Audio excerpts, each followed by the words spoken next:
Bismillahirrahmanirrahim. Assalamualaikum, selamat petang. Apa khabar? Alhamdulillah, hari ini hari Sabtu, so I dapat lagi bersiaran dan hari ini nak cerita tentang masalah kesihatan yang banyak dialami oleh wanita di luar sana. So enough for us to orang kata cari information supaya kita tahu apa sebenarnya yang berlaku di dalam tubuh badan kita sendiri. Okey, sekejap setting ya. Baik, I kongsi artikel yang I jumpa. Sekejap ya.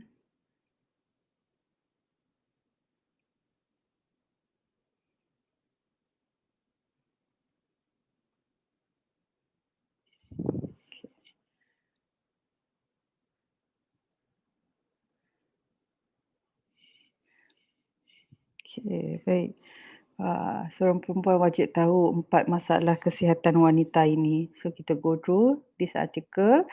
Okey, mempunyai ilmu dan kesedaran yang tinggi terhadap kesihatan akan mengurangkan risiko terkena penyakit yang tidak diingini. So, sebagai seorang wanita, penjagaan dalaman dan luaran amatlah penting. So, jangan sekadar mementingkan fizikal semata-mata sehingga mengabaikan kesihatan dalaman. Okey, so apa tu? Okey, mengekalkan kesihatan dalaman wanita terutamanya adalah reproductive organ iaitu organ pembiakan pada tahap optimum adalah yang paling mustahak. Okey, kerana dekat situlah organ peranakan untuk kita mampu hamil dan juga melahirkan. Kemudian dekat situ jugalah pengeluaran hormon. Okey, pengeluaran hormon.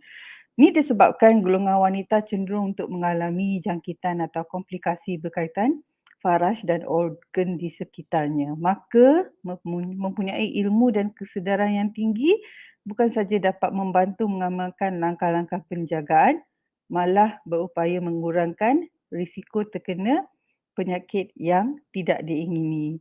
Okey, so artikel ini yang saya kongsikan ini mengupas perihal komplikasi kesihatan yang sering menimpa kaum wanita berserta gejala yang perlu kita kenal pasti. Right.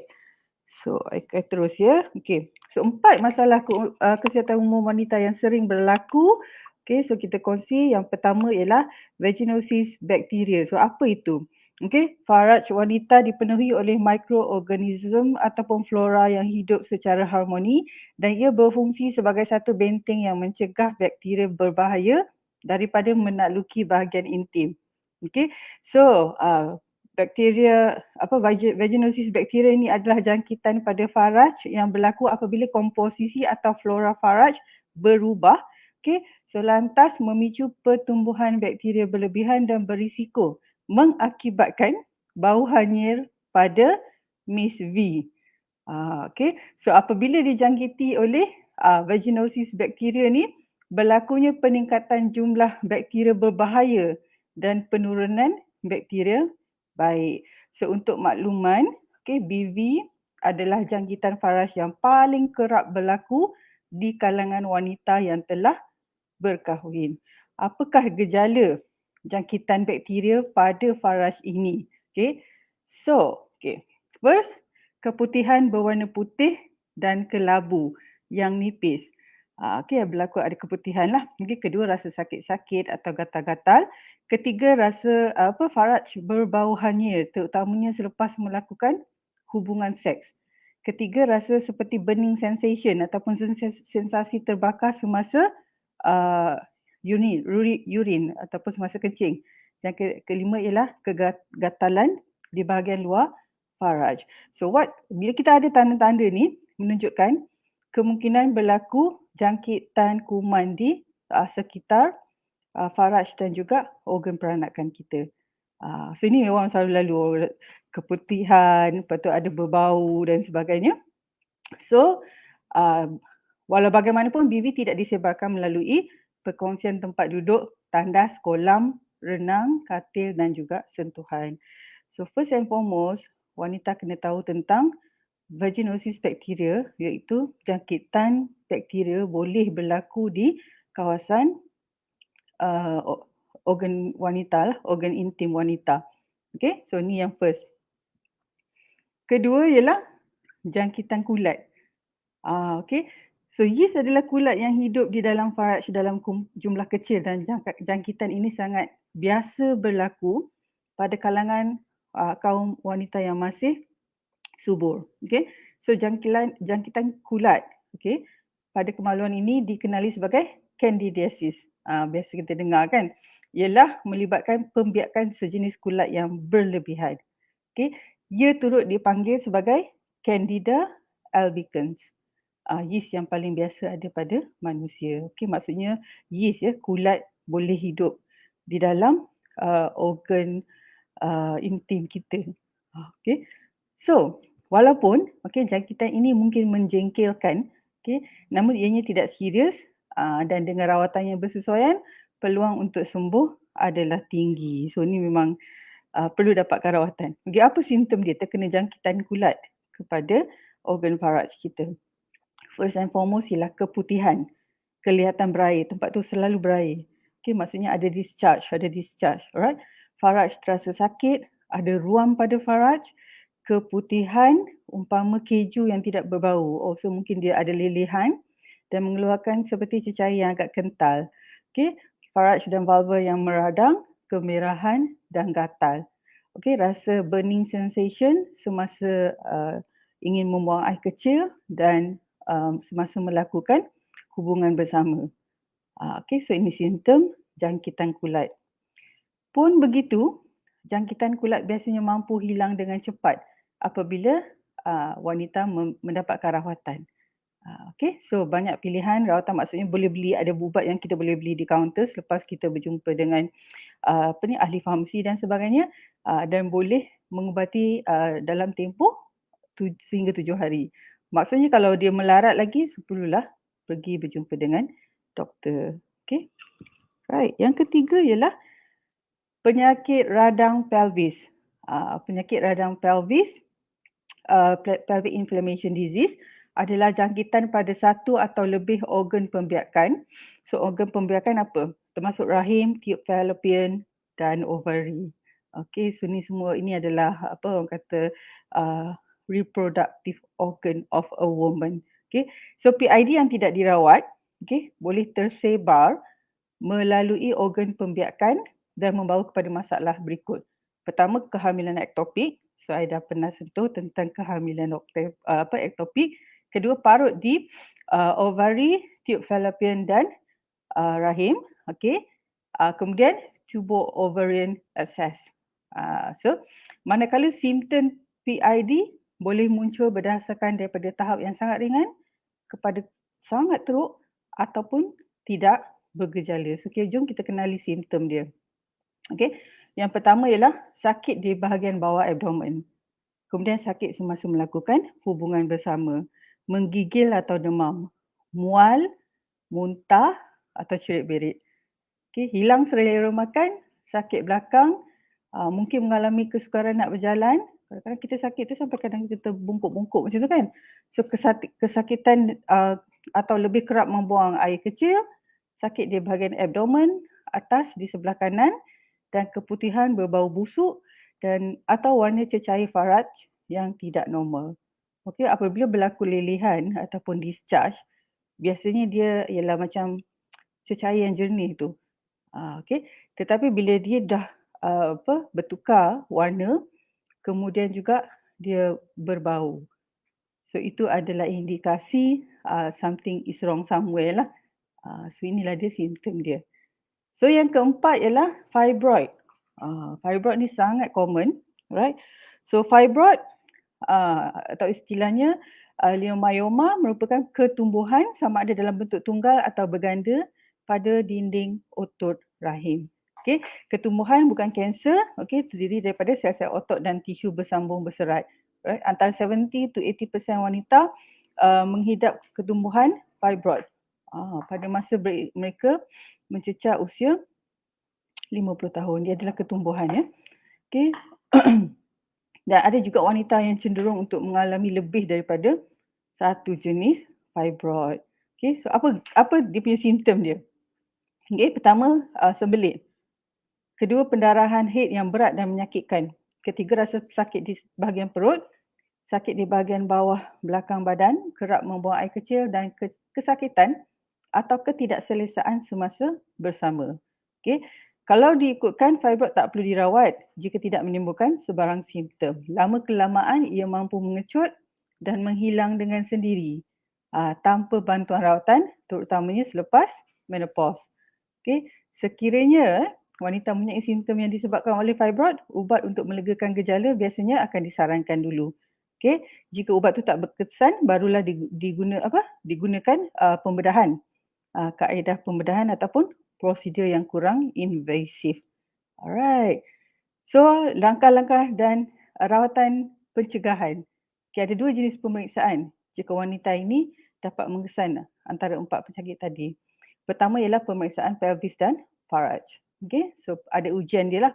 Okay, ujian visual dan fizikal. Okay, so masa pemeriksaan ni doktor akan periksa lah. Periksa faraj, cervix, tube fallopian, vulva, ovari dan rahim. Okay,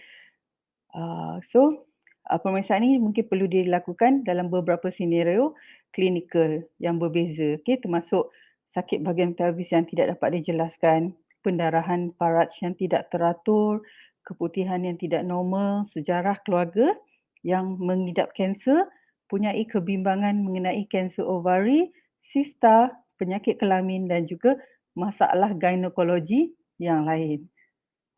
So bila kita berjumpa dengan doktor untuk membuat pemeriksaan, kita kena bersedia ada banyak bahagian yang berkaitan dengan organ peranakan wanita ni dan akan diperiksa. Okey, dilakukan ujian. So pemeriksaan visual luaran, doktor bakal periksa vulva anda, memeriksa sebarang kerengsaan, kemerahan, luka, bengkak dan lain-lain. Okey. Pemeriksaan visual dalaman, doktor akan memeriksa bahagian dalam faraj dan menggunakan spekulum untuk membuka dinding faraj dan melihatnya. Okay. So ujian fizikal, so semasa pemeriksaan ini doktor akan melihat ukuran dan bentuk rahim serta ovari bertujuan untuk mengesan sebarang kawasan atau pertumbuhan yang abnormal. So selepas pemeriksaan faraj, doktor juga akan memasukkan jari ke dalam rektum untuk memeriksa sebarang ketumbuhan dan kelainan. Okay, so what does this mean here? Bila berlaku something macam ini, so it's best if I can advise, maybe kita selesa untuk mendapatkan rawatan daripada doktor wanita. Okay, ataupun jika kita mendapat doktor tu adalah doktor lelaki, so bawalah, bawalah pasangan masing-masing ataupun ahli keluarga. Right. So ujian pap smear. So ujian pap ni adalah prosedur untuk memeriksa kanser cervix. Semasa dilakukan prosedur, sel-sel cervix akan dikikis dengan lembut sikit je, sekejap je dan diperiksa untuk mengesan mana-mana sel yang mungkin ada pertumbuhan yang tidak normal. Okay. So mengikut garis paduan terkini, para wanita disyorkan untuk menjalani ujian pap setiap 3 tahun. Okay. Right. So beberapa golongan wanita mungkin berisiko tinggi untuk terkena kanser atau jangkitan, dan perlu ujian yang lebih kerap sekiranya positif HIV dan juga mempunyai sistem imun yang lemah akibat kemo ataupun pembedahan organ. Okay. So sekiranya anda berusia lebih dari 30 tahun dan tidak pernah menjalani ujian PEP, minta dilakukan setiap 5 tahun. Okay. Dan juga ujian HPV.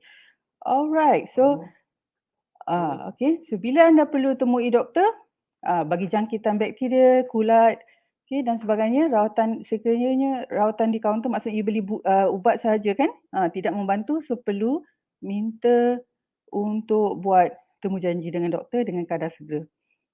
Penyakit radang pelvis tak boleh dipandang ringan, kerana jika anda mengalami simptom yang sangat teruk, perlu segera hubungi doktor bagi tujuan perubatan. Jangkitan mungkin sudah merebak ke aliran darah atau bahagian badan yang lain. Dan masalah ini, situasi ini sangat boleh mengancam nyawa wanita itu sendiri. Right. So, untuk mereka yang mempunyai gejala fibroid rahim, jangan buang masa dan lakukan pemeriksaan dengan segera sebelum ia bertambah parah. Okay. So, hari ini artikel tentang Okey, 4 masalah yang agak common kesihatan dalaman wanita. Ni kesihatan dalaman wanita. Iaitu yang pertama, jangkitan kuman, okey, jangkitan bakteria. Yang kedua, jangkitan kulat, okey. Yang ketiga, penyakit radang pelvis dan akhirnya yang keempat is mana pula dah? Fibroid. Okey, so 4 yang common lah. Jangkitan kuman, jangkitan yeast, radang pelvik dan juga fibroid. Okay, so sometimes kita choose to ignore benda ni. So it's good if we have some information okay, tentang penyakit yang agak common berlaku di kalangan wanita. Okay, so I think itu saja untuk hari ini.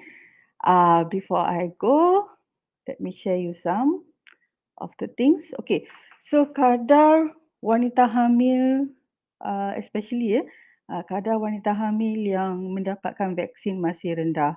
Okay, kami di sini adalah untuk menyampaikan pesanan bahawasanya kebaikan untuk mendapatkan vaksin ini adalah apabila kita terkena jangkitan COVID, okay, kemungkinan situasi itu tidak severe dan kedua-dua ibu dan bayi itu boleh diselamatkan. So kita dah baca banyak dah. Ramai orang kata ibu yang ialah ditidurkan, dibedahkan secara paksa dan akhirnya tak boleh survive. Okay. So kalau boleh tak nak lagi baca berita-berita tentang ini, so why not pergi ke PPV yang berdekatan dengan puan untuk mendapatkan sesi vaksin. Right? So in fact, doctors pun boleh berikan kita surat recommendation dan bawa bersama dokumen lain seperti IC dan buku merah. Untuk mendapatkan vaksin.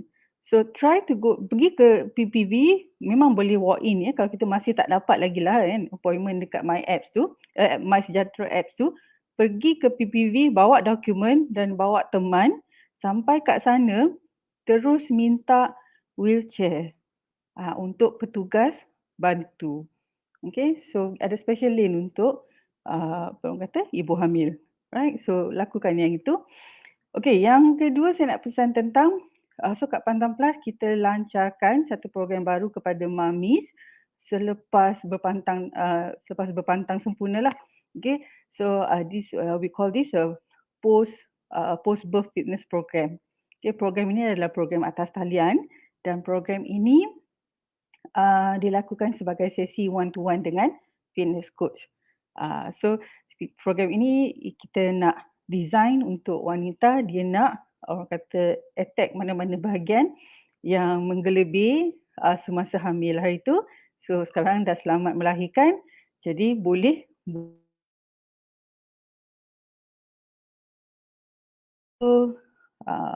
right. Okay, so boleh buat senaman, tetapi senaman ini bukan senaman sama macam wanita biasa. Senaman ini adalah untuk tengok keadaan ibu tu. Kerana kalau keadaan ibu tu masih lemah ataupun masa tu dia bersalin scissors, dia bersalin kembar ataupun dia bersalin normal, luka masih tak sembuh, dia masih menyusu, all that is orang kata diambil kira. Right, so boleh hubungi my team untuk mendapatkan maklumat lanjut. Right, I think itu saja untuk hari ini. So jangan lupa dapatkan e-book percuma di laman web Pantan Plus. Okay, kita ada 2 e-book percuma untuk ibu muat turun. Yang pertama ialah panduan pemakanan semasa hamil dan yang kedua ialah panduan vaksinasi untuk ibu hamil dan menyusu. Alright, so just dapatkan kat situ. So I think itu saja untuk hari ini. Thank you. Take care. Stay safe and stay strong. InsyaAllah kita jumpa lagi.